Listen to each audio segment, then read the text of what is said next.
পশ্চিমবঙ্গের বুদ্ধিজীবীদের নিয়ে আপনার মূল্যায়নটা আসলে কি? আপনারা তো নিজেরাও আর্যনন ও সিন্ধু সভ্যতা বইটা যখন লেখেন, তখন তো পশ্চিমবঙ্গের যারা বুদ্ধিজীবী রয়েছেন তাদের সাথে আপনাদের একটা ইন্টারাকশন হয়েছে, সেগুলো তো বলবেনই। এর বাইরে ওভারঅল আসলে পশ্চিমবঙ্গের বুদ্ধিজীবীদের সম্পর্কে আপনার আসলে কি মূল্যায়ন? শুধু বুদ্ধিজীবী? হ্যাঁ, বুদ্ধিজীবী, পশ্চিমবঙ্গের বুদ্ধিবৃত্তি চর্চা আর কি। আচ্ছা, এর সঙ্গে পশ্চিমবঙ্গের প্রচার মাধ্যম আসবে না? হ্যাঁ, হ্যাঁ, অবশ্যই প্রচার মাধ্যম তো আসবেই। প্রচার মাধ্যম অবশ্যই। প্রচার মাধ্যমের যে চেহারা দেখা যাচ্ছে হ্যাঁ, এখান হ্যাঁ, থেকে, অবশ্যই। সেটাও আসবে। ওটি তো সবার আগে আসে। সবার আগে আসে প্রচার মাধ্যমই মূলত। আমার তো পশ্চিমবঙ্গে 2004 হচ্ছে আমার শেষ যাওয়া। কয়েকবার গিয়েছিলাম, শেষবার হচ্ছে 2004 সাল। এরপর পশ্চিমবঙ্গ সম্পর্কে আমার আগ্রহ সেভাবে আর হয় নাই, যাওয়ার আগ্রহ। আসলে পশ্চিমবঙ্গে আমি যেটুকু আমার গিয়ে মনে হয়েছিল, একটা নিভে যাওয়ার সমাজ মনে হয়েছিল বুদ্ধিবৃত্তির ক্ষেত্রে, যেটা নিভে গেছে। আগে অনেক আলো ছিল, আগুন ছিল, উত্তাপ ছিল, এক সময় অনেক কিছু ছিল। হ্যাঁ, মানি যে অনেক কিছু ছিল। এবং আমাদের বিশেষ আমি তো ছেলেবেলা থেকে প্রচুর পড়তাম, বই পড়তাম, বই পত্রিকা যেখানে যেটা পেতাম সংগ্রহ করতে পারলে পড়তাম, বা পড়তে পারলে পড়তাম। তো সেক্ষেত্রে বলা যায় যে আমার মনোজগৎ অনেকটাই পশ্চিমবঙ্গের সাহিত্য দিয়ে তৈরি হয়েছে। সাহিত্য মানে আমি শুধু গল্প উপন্যাস বোঝাচ্ছি না, বা কবিতা বোঝাচ্ছি না। ইতিহাস, দর্শন, দর্শন, সমাজতত্ত্ব যেগুলো লেখা হয়েছে সেগুলো, ওখানকার যত লেখা যেগুলো পেতাম, সিরিয়াস সমস্ত আলোচনা আমার খুব ভালো লাগতো, পড়তাম। ক্লাস 8, 9 আরো অল্প বয়স থেকেই পড়তাম। তবে 8, 9, 10 প্রচুর পড়েছি আমি ওই সময়, মনে আছে। বহু কিছু, রাষ্ট্রবিজ্ঞান, রাজনীতি বিষয়ক। আর আমার একটু আগ্রহ তৈরি হয়েছিল 8ম শ্রেণী থেকে রাজনীতির প্রতি। রাজনীতি অ্যাক্টিভ পলিটিক্স যতটা, তার চেয়ে বেশি হচ্ছে পড়াশোনা, অধ্যয়ন, মার্ক্সবাদের উপরে বইপত্র। হ্যাঁ হ্যাঁ, ওই সময় যা পেয়েছিলাম আমি পড়ার চেষ্টা করতাম, পড়তাম। তারপরে 9, 10-এ তো আরো অনেক বেশি পড়েছি এগুলো।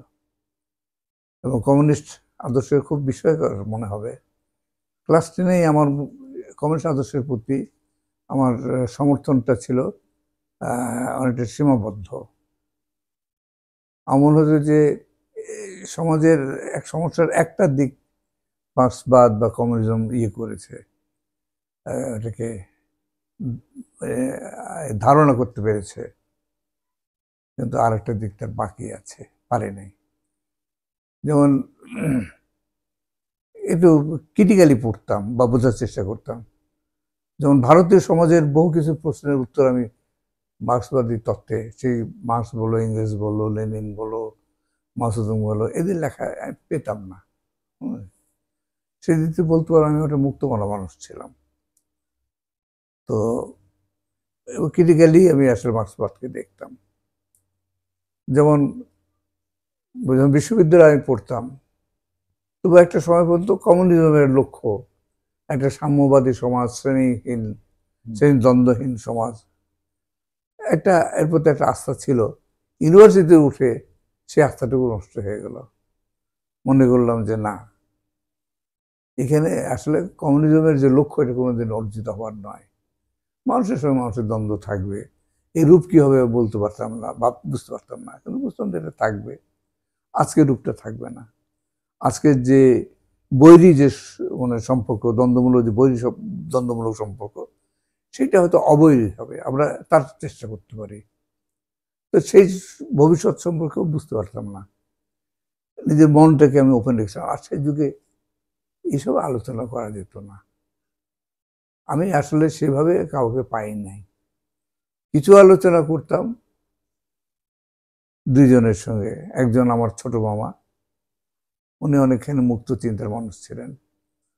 উনি প্রচুর পড়তেন, উনি অ্যাডভোকেট হয়েছিলেন, তো অ্যাক্টিভ রাজনীতি সেভাবে করেননি উনি, কিন্তু রাজনীতির সঙ্গে উনি থাকতেন এক ধরনের, এক অর্থে আমার সঙ্গে বেশ করে উনি ছিলেন।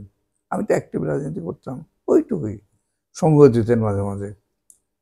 আরেকজনের সঙ্গে আমার প্রচুর ইন্টারাকশন হতো, মত বিনিময় হতো, আকবর আলী খান, উনি সিএসপি অফিসার, পরে তো সেক্রেটারি হয়ে রিটায়ার করলেন, অবসর নিলেন, সচিব। পরবর্তীকালে উনি তত্ত্বাবধায়ক সরকারের উপদেষ্টা হয়েছে। হ্যাঁ, তার সঙ্গে আমার অনেক মত বিনিময় হতো ছাত্র জীবনে।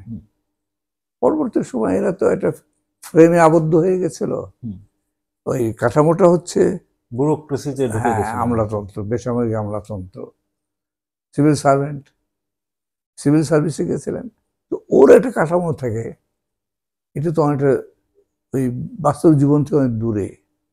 আর একটা একটা কাঠামোর মধ্যে থাকলে যা হয়, ফ্রেমের মধ্যে ঢুকে যায়, তো পরে তার আমি দেখেছিলাম যে উনি আর এগোতে পারেননি, যে কারণে পরবর্তীকালে আমি আর তার সঙ্গে যোগাযোগ রাখতাম না, ওইভাবে আগ্রহ পেতাম না আলোচনার।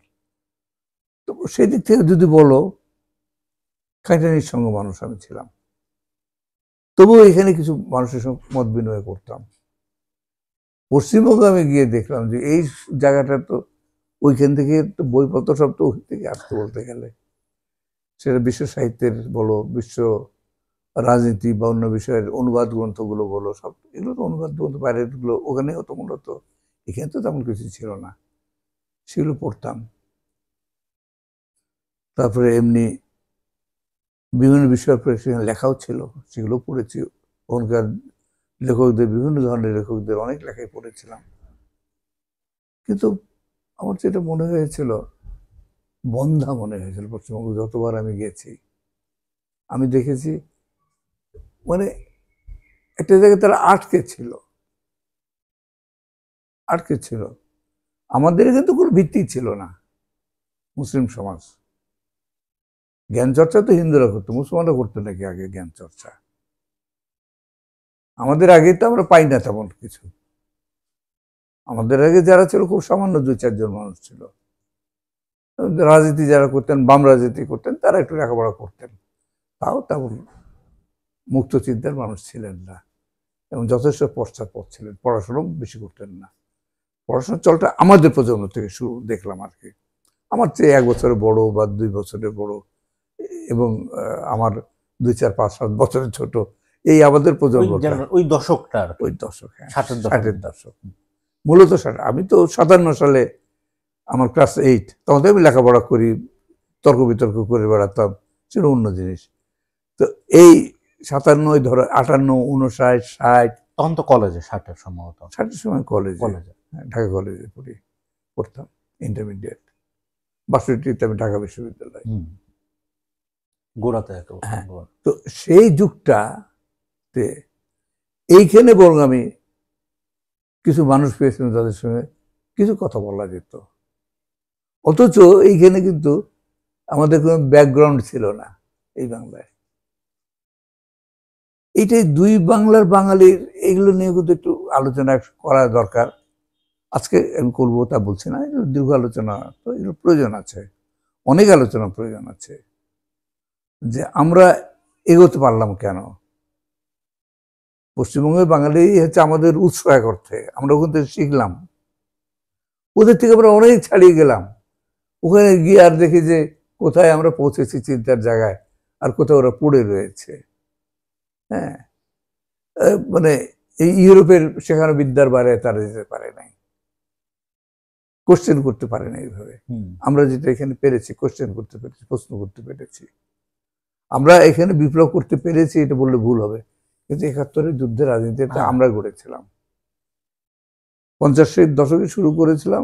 আমি 57 সাল থেকে পূর্ব বাংলা স্বাধীনতার স্বপ্ন দেখতাম, প্রচার করে বেড়াতাম, তর্ক করে বেড়াতাম, সাবধানে তর্ক করতাম, পূর্ব বাংলার স্বাধীনতা, পাকিস্তান বলে এটা নিয়ে আলোচনা করা, হ্যাঁ, সেই দর্শনের বিষয়গুলো নিয়ে যেমন বিতর্ক করে বেড়াতাম, ঈশ্বর মানে ঈশ্বরবাদ, নিশ্বরবাদ, এগুলো বিষয় নিয়ে, ধর্ম সঠিক কি বেঠিক, তারপরে তোমার ওই মানে বিপ্লব কেন প্রয়োজন আমাদের এখানে, এবং পূর্ববাংলার স্বাধীনতার প্রয়োজন কেন, এইসব বিষয় নিয়ে আলোচনা করতাম, তর্ক করতাম। আমি একা না, আমি আরো লোকজন পেয়েছিলাম যারা আমার সঙ্গে সহমত পোষণ করতো, অনেক বিষয়ে মত বিনিময় হতো। এইখানে যেটা আমি পেয়েছিলাম পশ্চিমবঙ্গে আমি এটা দেখি নাই, আমি কাউকে পাইনি সেভাবে। অনেক পণ্ডিতের সঙ্গে ওখানে আমি কথা বলেছি, বা অধ্যাপক, বুদ্ধিজীবী, রাজনৈতিক নেতা, বাম রাজনীতির নেতা, তাদের সঙ্গে কথা বলে দেখেছিলাম। বিভিন্ন সময় যখন আমি গিয়েছি, কয়েকবার গিয়েছিলাম তো, 3-4-5 বার বলতো। আমার মানে সেইভাবে ম্যাচুরিটি আসার পরে ছেলেবেলায় গিয়েছিলাম, ওই যাওয়া তো যাওয়া না। 84 সালে আমি সেভাবে গিয়েছিলাম প্রথম। আচ্ছা, 71-এ গেছিলাম যুদ্ধের মতো, সরি 71-তে আমি হ্যাঁ হ্যাঁ, যুদ্ধ সংগঠিত করার জন্য গিয়েছিলাম। ওই তখন গিয়ে যেটুকু কথা হয় বিভিন্ন জনের সঙ্গে, তখন তো যুদ্ধ, স্বাধীনতা যুদ্ধ করছি, আমি মানে সংগঠিত করার চেষ্টা করছি, সেই প্রয়োজনে পশ্চিমবঙ্গে যাওয়া। এরপর 84-তে গেলাম, এরপরে বোধ হয় 91-তে, হ্যাঁ 91-তে গেলাম, তারপর 94 শেষ। 94 নাকি 2004 বলছিলেন? সরি 2000, 4-এ 2004 বলেছি, একবার 4 বলছিলেন আমাকে। হ্যাঁ হতে পারে, 2000, 2004-এ শেষবার গেছিলেন। হ্যাঁ শেষবার 2004, রাইট। কারণ 2000 এটা সম্ভবত ওই যে আর্যজন ও সিন্ধু সভ্যতাটা যখন লিখলেন, ওটা নিয়ে মনে হয়। তারপরে গেছিলাম 1991 সালে, চেষ্টা করেছিলাম আমাদের বক্তব্য ছাপানোর, ওখানে ওখানে কোনো সাড়া পাইনি। আচ্ছা, তারপরে 2003-এও হতে পারে, এখন একটু গোলমাল হচ্ছে, আচ্ছা, বইটা প্রকাশের জন্য হয়তো গিয়েছিলাম, কারণ 2003-এ বইটা ঢাকায় প্রকাশ করলাম, তাহলে ওইটি শেষ যাওয়া হয়েছে, 2004 না। এনিওয়ে, তারপরে আর যাই নাই। আচ্ছা, তারপরে বই বের করার পরে, না সরি, বই বের 2004-এ আরেকবার গেছিলাম, তারপরে সেভাবে 3-4-এর মধ্যে 2বারে গিয়েছিলাম, 4-এ পরে আর আমি যাইনি। আর্যজন সিন্ধু সভ্যতা নিয়ে সেখানে গেছিলাম রিভিউ করানোর জন্য। রিভিউ করতে কোনো সেই ধরনের কোনো প্রতিষ্ঠান মানে পত্রিকা রাজি হয়নি, একমাত্র একটা পত্রিকা গালাগালি করার জন্য, আমাদের ওটা প্রত্যাখ্যান করার জন্য, যে আমরা ভারতের গৌরব তুলে ধরার উদ্দেশ্য নিয়েই এই বইটা দেখে লিখেছিলাম, এটি আমাদের মূল উদ্দেশ্য। আমরা গবেষণাও করিনি, লেখাপড়াও করিনি, এমনি একটা বই লিখে দিলাম, আর্য জল সিন্ধু সভ্যতা, যেখানে আমরা বলেছি ভারতবর্ষ বা সিন্ধু সভ্যতা মহান এক সভ্যতা, তার উত্তরাধিকারী আমরা, এই ভাবটা এরকম আর কি। এটা যেটা একাডেমিক কাজ আমরা করেছিলাম, ওই লাইনে ওরা জানবে। যাই হোক, এটা নিয়ে এখন কথা বললে লাভ নাই। তো 2004-এর পরে আমার আর কোনো আগ্রহ হয়নি পশ্চিমবঙ্গে যাওয়ার। এবং তারপরে এখন বোঝা যাচ্ছে যে এতকাল পরে এই কতগুলো, ওই এই রিপাবলিক বাংলা, আরো কতগুলো আছে, আজতক বাংলা, অখাদ্য, কি বলে না বলে, এত করুণা হয় এদের প্রতি এখন, যে পশ্চিমবঙ্গ কোন পর্যায়ে নেমে গেছে, যে এরা বাংলাদেশ নিয়ে কি হাস্যকর ফালতু, মাথা খারাপ হয়ে গেছে।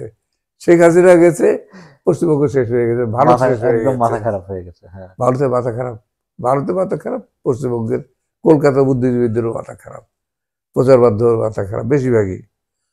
ব্যতিক্রম আছে, নাই তা না, ওখানেও আছে ব্যতিক্রম, কিন্তু তারা অনেকখানি নিচে পড়ে আছে। এগুলো থেকে খুব দুঃখ হয় যে আমাদের ছেলেবেলায় অ্যাটলিস্ট আমাদের কাছে তো হ্যাঁ, হ্যাঁ, একটা উজ্জ্বল নক্ষত্র মতো জ্বলতো পশ্চিমবঙ্গ এক অর্থে, কলকাতা, অনেক প্রেরণা পেতাম সেখান থেকে। সেই জায়গা থেকে কি হয়েছে, কোথায় হারিয়ে গেছে পশ্চিমবঙ্গ? ওইভাবে কিছু নাই পশ্চিমবঙ্গে, এখানে যা আছে এখানে আছে। বাংলাদেশে আমরা অনেক এগিয়ে আছি পশ্চিমবঙ্গের থেকে। এটার কারণটা কি আসলে? এখানে বুদ্ধিজীবী প্রচার মাধ্যমে এদের আসলে এরকম পতন হলো কেন, এটা বলে মনে করছেন আপনি? একটা বড় কারণ, এক কথা বলে, এটা তো এত সংক্ষেপে বলা যাবে আচ্ছা, না। আচ্ছা, হ্যাঁ, পার্টিশন অফ বেঙ্গল, বাংলা বিভাগ, বিভাগে, হ্যাঁ, বাংলা ভাগ, ধর্মের ভিত্তিতে যে বাংলা ভাগ, এটা পশ্চিমবঙ্গ এবং কলকাতার উপর ভয়ঙ্কর আঘাত এনেছে। বিশেষ করে হিন্দু বাঙালির জন্য এটা ভয়ঙ্কর ক্ষতিকর হয়েছে। মুসলমান বাঙালির ক্ষতির দিকটা আলটিমেটলি হয়েছে, সেটা আরেকটা আলোচনার বিষয়।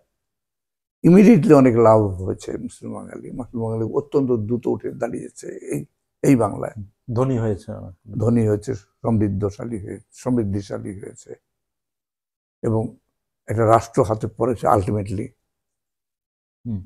মানে 71 সালে যুদ্ধের মধ্যে বাংলাদেশ হয়েছে, ফলে একটা রাষ্ট্র এটা হাতে এসছে।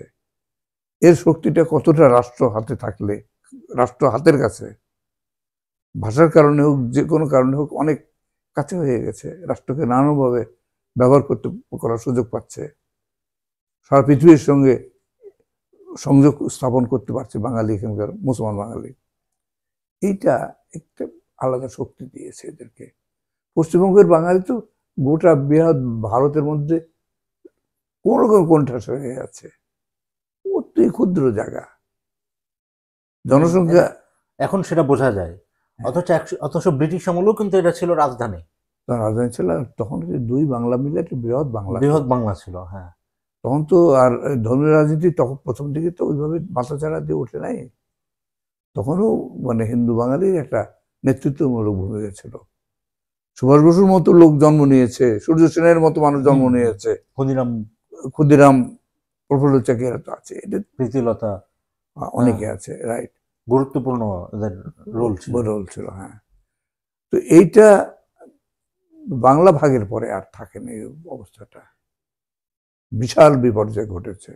আরো কিছু কারণ আছে, ঐতিহাসিক কারণ আছে, যার জন্য আগেকার বাঙালি হিন্দুরাই সবচেয়ে বেশি দায়ী।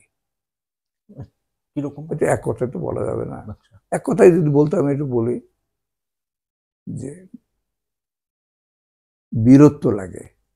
আচ্ছা আচ্ছা, হিন্দু বাঙালির এটা ছিল না। যে বীরত্ব মারাঠায় দেখাতে পেরেছে ওখানকার হিন্দুরা, যে বীরত্ব পাঞ্জাবে দেখাতে পেরেছে ধর্মান্তরিত শিখরা, অর্থাৎ হিন্দু ধর্ম থেকে শিখ ধর্ম তারা বেছে নিয়েছে নিজের ফাইট করার জন্য। হিন্দু থাকলে তারা ফাইট করতে পারছিল না, তারা কি হয়ে গেছে, পাঞ্জাবি জনগোষ্ঠীর বড় বাংলা পাঞ্জাবি জাতির একটা বড় অংশ শিখ হয়ে গেছে, হয়ে মুসলিম মোগলদের তারা মোকাবেলা করছে, উৎখাত করেছে তাদের এলাকা থেকে, স্বাধীন রাষ্ট্র প্রতিষ্ঠা করেছে। এই কাজ এই মহারাষ্ট্রের হিন্দুরা করতে পেরেছে, এখানে তো পারেনি। এখানে তো ব্রিটিশদের হাতে ক্ষমতা তুলে ও ব্রিটিশদের হাতে তুলল, তখন তার ভাস্ট মেজরিটি। এগুলো নিয়ে আমার কিছু কাজ আছে, মানে আমার কিছু লিখিত লেখা আছে। বাঙালি মধ্যবিত্তের উত্থান, বাংলাদেশের সংকট উত্তরণের পথ, বাঙালি জাতির সংকটের উৎসতা প্রতিকার সন্ধান, এইসব লেখাতে আমি এই ইয়েতে কিছুটা সন্ধান করেছি। এই প্রশ্নের উত্তর যে মানে এখানে হিন্দুরা মেজরিটি ছিল ব্রিটিশ আমলে প্রথম দিকে। বাংলায় দুই বাংলা মিলে অবশ্য অভিন্ন বাংলা যেটা, সেখানে তো 1872 সালের প্রথম যে সেন্সাস হলো হিন্দুরা মেজরিটি, মুসলিম মাইনরিটি। এবার তুমি চিন্তা করো মোগল আমলে কি অবস্থা ছিল। আমি লেখা পড়েছি না, বিভিন্ন প্রমুখের, বিশেষ করে বার্নিয়ারের। মুসলমান অত্যন্ত সংখ্যায় কম ছিল তখনও, উনি 100 জনের মধ্যে 1-2 জন দেখছেন। ওরা ভারতেই তো, বাংলাও তো এসেছিলেন, এখানেও তিনি খুব বেশি দেখলে তো উল্লেখ করতেন, রোল প্লে করতে পারেনি হিন্দুরা, কারণ দাসত্বের মনোভাবটা বীরভোগ্য বসুন্ধরা, সাহসী হতে, তেজস্বী হতে হয়, মৃত্যুকে ভয় পেতে নেই সবসময়। মৃত্যুকে যারা সবসময় ভয় পেয়ে চলে, মানুষ বাঁচতে চাইবে কিন্তু মৃত্যুকে আর ভয় করবে কেন, এইটা তারা ওই ভয় কাটিয়ে উঠতে পারেনি, যার খেসারত পশ্চিমবঙ্গের আজকে মানে বাঙালিকে বা হিন্দু বাঙালিকে বেশ করে দিতে হচ্ছে সমগ্র। আর এটার আফটার এফেক্ট থেকে একটা বিপর্যয় ঘটে গেছে অনেক, মানে বড় আকারে আয়তনে 47-এ। এটা চলছে এখন পর্যন্ত, 47 থেকে 25 পর্যন্ত বহু সময় পার হয়ে গেছে। হুম। পশ্চিমবঙ্গের তো বিজয় নাই সেই অর্থে, আমাদের দেখো একটার পর একটা বিজয়ের বিজয়, ইতিহাস, হ্যাঁ হ্যাঁ। একটার পর একটা। আসলে যতগুলো বড় আন্দোলন হয়েছে প্রায় সব 52, হ্যাঁ 52, 62, 62, 69, 69, 71, 71, হ্যাঁ 90, এবার 25, 24, 24। 24। 24 ভারত সর্বপ্রযত্নে চেষ্টা করেছিল হাসিনাকে রক্ষা টিকিয়ে করা, রাখতে। টিকিয়ে রাখা, ক্ষমতায় রাখার, পেরেছে? পারেনি, সব রীতিমতো, উৎখাত করে হুম, গেছে। তাও আবার 1,500-2,000 ছাত্র মানে মেরে তারা ক্ষমতায় বসে থাকতে চেয়েছিল, এ তো পারে নাই, পারে নাই, তাও পারে নাই। এইটা বুঝতে হবে। যাই হোক, এটা নিয়ে আরো আলোচনা করা যায়, তবে পশ্চিমবঙ্গের জন্য দুঃখ হয়। তবে আমি মনে করি, আমার নিজের বিশ্বাস, দুই বাংলার বাঙালি এক সময় এক জায়গায় হবে, এবং সেখানে নেতৃত্বমূলক ভূমিকাটা আমাদের দিতে হবে, দায়িত্বটা আমাদের। এই বাংলার বাঙালির সবচেয়ে বেশি দায়িত্ব, বাংলাদেশের, মানে বাংলাদেশের বাঙালির সবচেয়ে বড় দায়িত্ব। কারণ বাংলা ভাগের যে মানে উদ্যোগ, সেটা আমাদের পূর্ব প্রজন্ম নিয়েছিল, পূর্বপুরুষরা নিয়েছিল। ওইখান থেকে সরতে হবে আমাদেরকে, তাহলে পশ্চিমবঙ্গ আমার মনে হয় আবার তার গৌরবময় অতীতকে ফিরে পাবে, তার চেয়েও আরো মহত্তর জায়গায় তারা যেতে পারবে। কিন্তু আমাদেরকে কাজটা করতে হবে, উদ্যোগটা আমাদেরকে নিতে হবে।